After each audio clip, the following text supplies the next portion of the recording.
أعوذ بالله من الشيطان الرجيم بسم الله الرحमन الرहीम।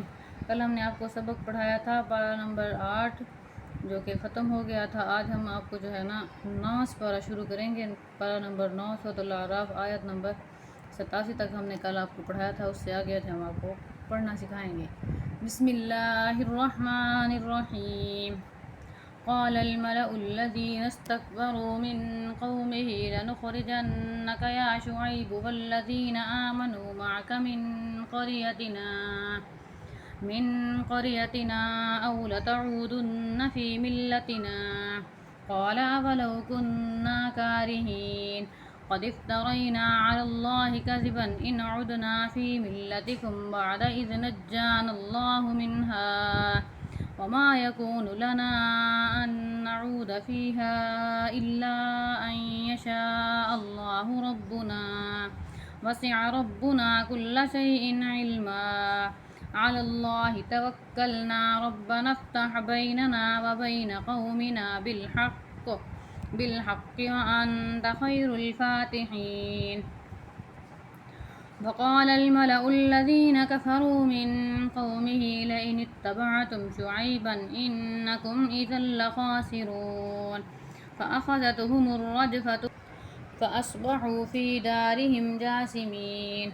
الذين كذبوا شعيبا كأن لم يغنوا فيها الذين كذبوا شعيبا كانوا هم الخاسرين. فتولى عنهم وقال يا قوم لقد أبلغتكم رسالات ربي ونصحت لكم فكيف آسى على قوم كافرين. وما أرسلنا في قرية من نبي إلا أخذنا أهلها بالبأساء والضراء لعلهم يضرعون. ثم بدلنا مكان السيئة الحسنة حتى عفوا وقالوا قد مس آباءنا الضراء والسراء فأخذناهم بغتة وهم لا يشعرون. ولو أن أهل القرى آمنوا واتقوا لفتحنا عليهم بركات من السماء والأرض ولكن كذبوا فأخذناهم بما كانوا يكسبون. أفأمن أهل القرى أن يأتيهم بأسنا بياتا وهم نائمون.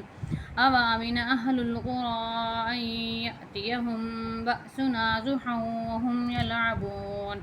أفأمنوا مكر الله فلا يأمن مكر الله إلا القوم الخاسرون. أولم يهد للذين يرثون الأرض من بعد أهلها أن لو نشاء أصبناهم بذنوبهم ونطبع على قلوبهم فهم لا يسمعون. تلك القرى نقص عليك من أنبائها ولقد جاءتهم رسلهم بالبينات فما كانوا ليؤمنوا بما كذبوا من قبل كذلك يطبع الله على قلوب الكافرين. وما وجدنا لأكثرهم من عهد وإن وجدنا أكثرهم لفاسقين. ثم بعثنا من بعدهم موسى بآياتنا إلى فرعون وملئه فظلموا بها فانظر كيف كان عاقبة المفسدين. وقال موسى يا فرعون إني رسول من رب العالمين حقيق على ألا أقول على الله إلا الحق قد جئتكم ببينة من ربكم فأرسل معي بني إسرائيل. قال إن كنت جئت بآية فأت بها إن كنت من الصادقين. فألقى عصاه فإذا هي ثعبان مبين ونزع يده فإذا هي بيضاء للناظرين. قال الملأ من قوم فرعون إن هذا لساحر عليم يريد أن يخرجكم من أرضكم فماذا تأمرون. قالوا أرجه وأخاه وأرسل في المدائن حاشرين يأتوك بكل ساحر عليم.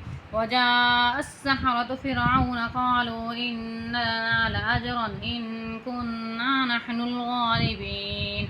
قال نعم وإنكم لمن المقربين. قالوا يا موسى إما أن تلقي وإما أن نكون نحن الملقين.